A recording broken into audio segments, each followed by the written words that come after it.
بسم اللہ الرحمن الرحیم، ویلکم اینڈ السلام علیکم گریڈ سیکنڈ ایئر۔ امید ہے اسٹوڈنٹس آپ سب خیر خیریت سے ہوں گے۔ تو اسٹوڈنٹس، ہم لوگ اپنی مطالعہ پاکستان کی کتاب میں یونٹ نمبر 1 پڑھ رہے تھے، جس میں ہم لوگوں نے جو پریویس لیکچر تھا ہمارا، اس میں ہم لوگوں نے مسلم لیگ کے قیام کے بارے میں پڑھا تھا۔ امید ہے آپ کو اس کی سمجھ بھی آ گئی ہوگی۔ تو اسٹوڈنٹس، جو ہمارا آج کا ٹاپک ہے وہ ہمارا ٹاپک ہے جی تحریک خلافت، یعنی آج ہم خلافت موومنٹ کے بارے میں پڑھیں گے۔ اب سب سے پہلے کہتے ہیں کہ 1914 میں جنگ عظیم اول کا آغاز ہوا، یعنی پہلی جنگ عظیم ہوئی۔ اس میں برطانیہ، فرانس، امریکہ اور روسی اتحادی تھے، جبکہ دوسری جانب جرمنی، آسٹریا اور ترکی کا اشتراک تھا۔ یعنی ایک سائڈ جو تھی، دو حصوں میں دنیا تقسیم ہو گئی تھی۔ ایک طرف برطانیہ، فرانس، امریکہ اور روس اتحادی تھے، جبکہ دوسری جانب جرمنی، آسٹریا اور ترکی کا اشتراک تھا۔ یعنی یہ جو پہلی جنگ تھی یہ جرمنی اور برطانیہ کے درمیان لڑی گئی تھی۔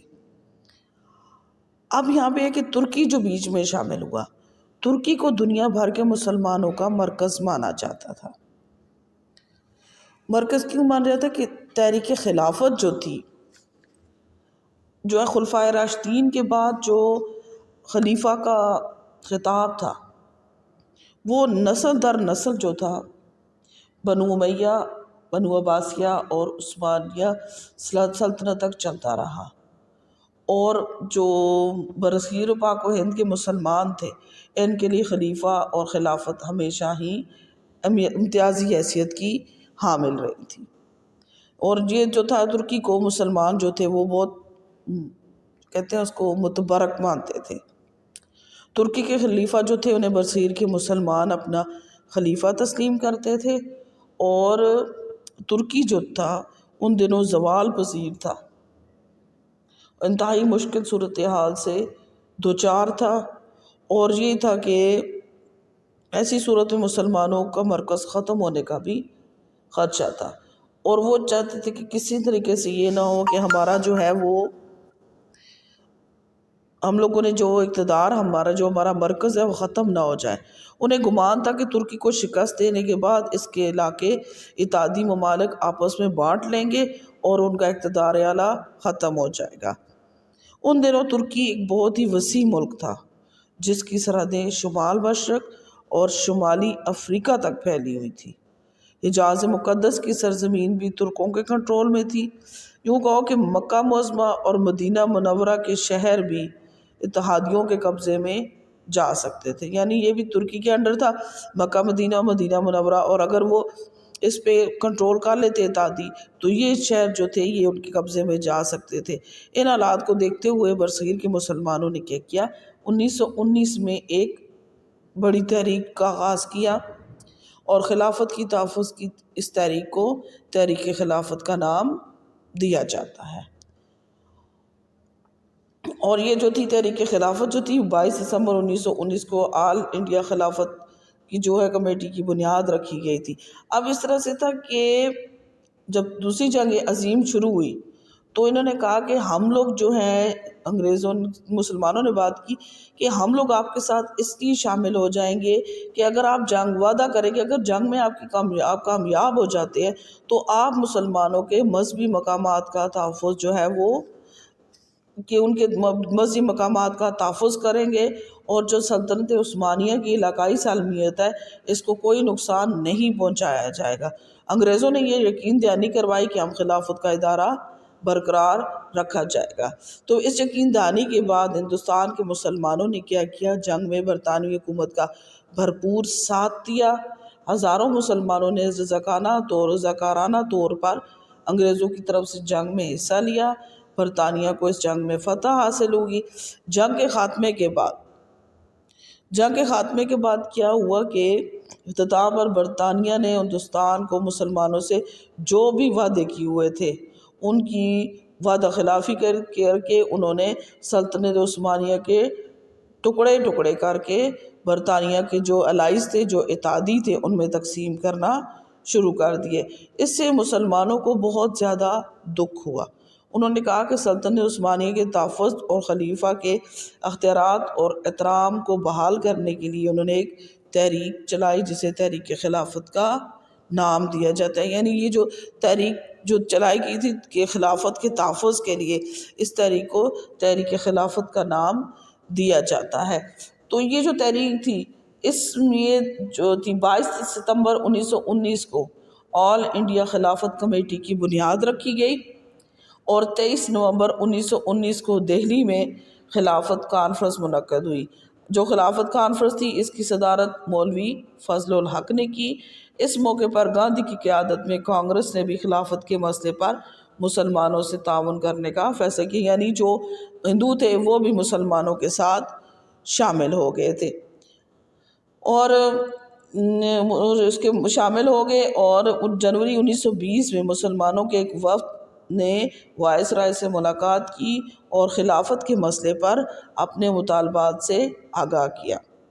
مارچ 1920 میں مولانا محمد علی جوہر کی قیادت میں ایک وفد نے خلافت کے مسئلے پر رائے عامہ کو ہموار کرنے کے لیے یورپ کا دورہ کیا اور برطانوی وزیر اعظم ڈیوڈ لائٹ جارج سے ملاقات کی، مگر بدقسمتی سے ان دونوں کی وفود کی ملاقاتوں کا کوئی مثبت جواب نہ نکل سکا۔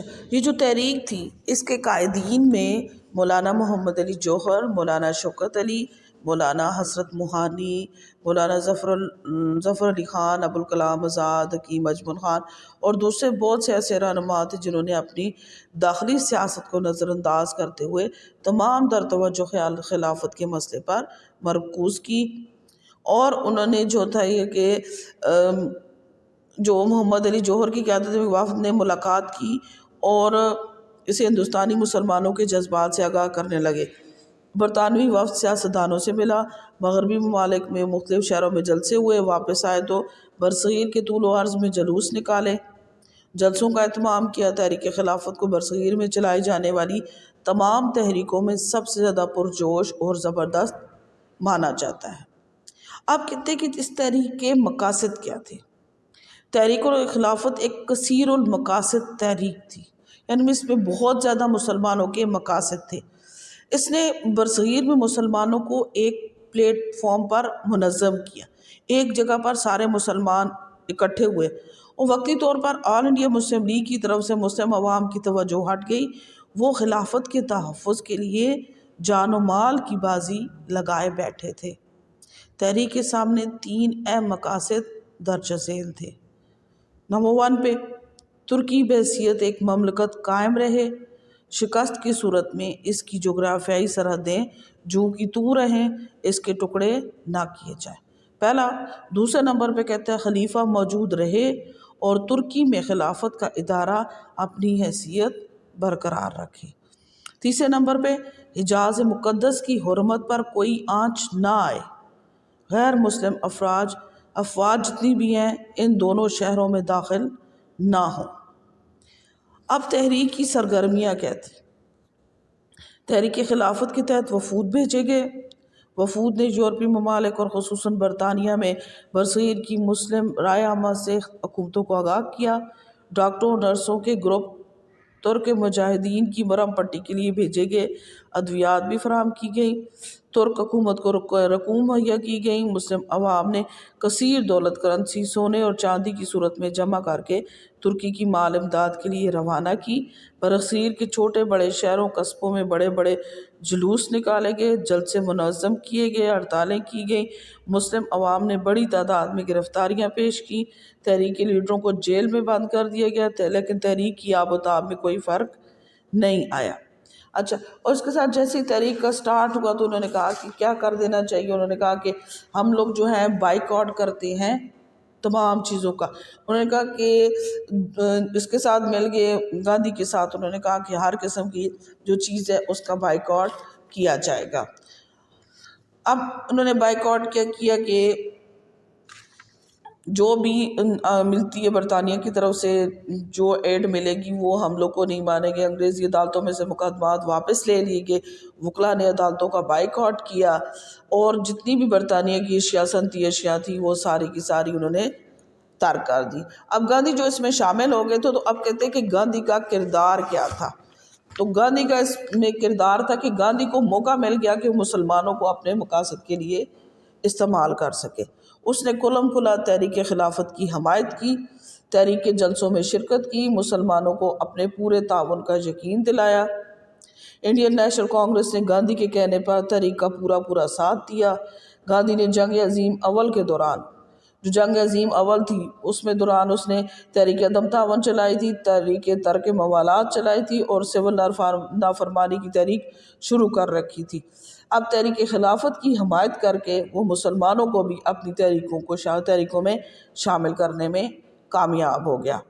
اس نے مسلمانوں کو مشورہ دیا کہ وہ حکومت کی طرف سے دیے گئے القابات واپس کر دیں، سرکاری ملازمتوں سے استعفیٰ دے دیں، تعلیم چھوڑ کر سڑکوں پر نکل آئیں، گرفتاریاں دیں، محصول دینے سے انکار کر دیں، حکومت کے جانب سے ملنے والی امداد دینے سے انکار کر دیں، اور اس کے ساتھ یہ ہے کہ آپ لوگ جو ہیں وہ برطانیہ کی جو صنعتی اشیاء ہیں، یعنی جو برطانیوں کا کپڑا ہے استعمال کرتے ہیں اسے نہ کریں، اور سب سے بڑی بات کہ اپنا گھر بار بیچ کر افغانستان، ایران یا کسی دوسرے مسلم ممالک میں ہجرت کر دیں۔ تو مسلمان رہنما جو تھے وہ گاندھی کی ان چالوں کو نہ سمجھ سکے، اس کی سازش کو نہ سمجھ سکے، اور اس کی باتوں میں آ کر ایسے اقدامات اٹھائے کہ مسلمانوں کی معیشت، تعلیم اور سماجی حالت پر بے حد برا اثر پڑا۔ لاکھوں مسلمان اپنا سب کچھ بیچ کر افغانستان کی طرف ہجرت کی غرض سے چل پڑے، لیکن حاکم افغانستان نے انہیں افغانستان کے اندر داخل ہونے کی اجازت نہ دی۔ مجبوراً مسلمان واپس آئے، اور یہاں بربادی، بھوک اور بدحالی ان کی منتظر تھی۔ بے پناہ نقصان اٹھانے کے بعد مسلمانوں کی آنکھیں کھلی اور انہیں گاندھی کا اصلی چہرہ پہچاننے کا موقع ملا۔ تو اب یہ تھا کہ جو تحریک کا انجام کیا تھا کہ برصغیر کے مسلمانوں نے گاندھی کا پورا ساتھ دیا، لیکن جنگ عظیم اول کے خاتمے پر جب گاندھی نے محسوس کر لیا کہ وہ حکومت کو بلیک میل کر کے اپنے مقاصد حاصل نہیں کر سکتا، تو اس نے کیا کیا کہ مسلم قائدین سے پوچھے بغیر اپنی تحریکوں کے خاتمے کا اعلان کر دیا۔ اس نے کہا کہ اب جو ہے وہ تحریک میں تشدد کا رنگ آ گیا ہے۔ تشدد کا رنگ کیسے تھا کہ یو پی کے ایک قصبے میں چورا چوری میں تحریک عدم تعاون کے رضاکاروں نے پولیس کے جو ملازمین تھے انہیں تھانے میں بند کر کے آگ لگا دی۔ گاندھی نے اس واقعے کے بعد بھی اعلان اس کا، اور اس کے ساتھ ایک تھا کہ موپلا ٹرائبز تھے، ساحل مالابار پہ تھے، ان کے ذریعے یہ تھا کہ ان میں کو بھی انہوں نے اسی طرح سے کیا تھا کہ ان پہ بہت جانی مالی نقصان ہوا۔ تو گاندھی نے کہا کہ اس واقعے کے بعد اعلان کیا کہ چونکہ عدم تعاون کی تحریک عدم تشدد پر قائم نہیں رہی، اس لیے وہ اس کو ختم کر رہے ہیں۔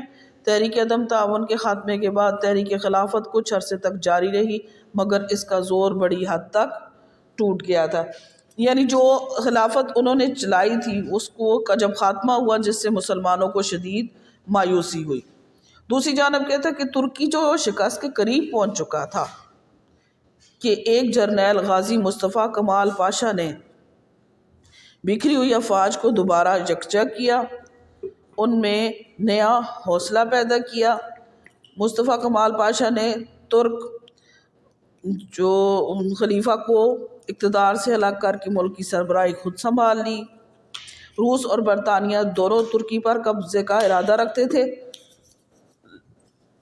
لیکن ان کی باہمی جو رقابت تھی، یعنی آپس میں وہ ایک دوسرے کے رقیب تھے، ان کی جو رقابت تھی وہ ترکی کی سلامتی کا سبب بن گئی۔ اتحادیوں نے مصطفیٰ کمال پاشا سے ایک معاہدہ لوازان کے نام سے طے کیا، جو ترکی کا اقتدار بچ گیا، البتہ مشرق وسطیٰ اور شمالی افریقہ کے علاقوں پر ترکی کا کنٹرول ختم ہو گیا۔ حجاز مقدس کو عربوں کے حوالے کر دیا گیا۔ یوں در حقیقت تحریک خلافت کے مقاصد کسی حد تک پورے ہو گئے، کیونکہ ترکی محفوظ رہا، حجاز مقدس میں غیر مسلم افواج داخل نہ ہوئیں، اور وہاں کا کنٹرول جو تھا وہ عرب مسلمانوں نے سنبھال لیا۔ خلافت کا ادارہ تو ختم ہو گیا، لیکن اس کا خاتمہ اتحادیوں نے نہیں، خود ترک افواج اور ان کے سالار اعلیٰ غازی مصطفیٰ کمال پاشا نے کیا۔ اب یہ تحریک جو خلافت تھی، اس کا یہ ہوا کہ اس کو مسلمانوں کو دو فائدے ہوئے۔ ایک تو مسلمانوں کو بڑے پیمانے پر عوامی تحریک کو منظم کرنے کا تجربہ حاصل ہوا، اور دوسرے اس تحریک نے ایسے لیڈر پیدا کیے جنہوں نے بعد میں تحریک پاکستان میں اہم کردار ادا کیا۔ تو اسٹوڈنٹس، آج کا جو ہمارا ریویو تھا تحریک خلافت ہے، امید ہے آپ کو اس کی سمجھ آ گئی ہوگی۔ تو اسٹوڈنٹس، اس میں سے کوسچن بنیں گے، ان کو آپ نے مکمل کرنا ہے۔ اپنا خیال رکھیے گا۔ اوکے اسٹوڈنٹس، اللہ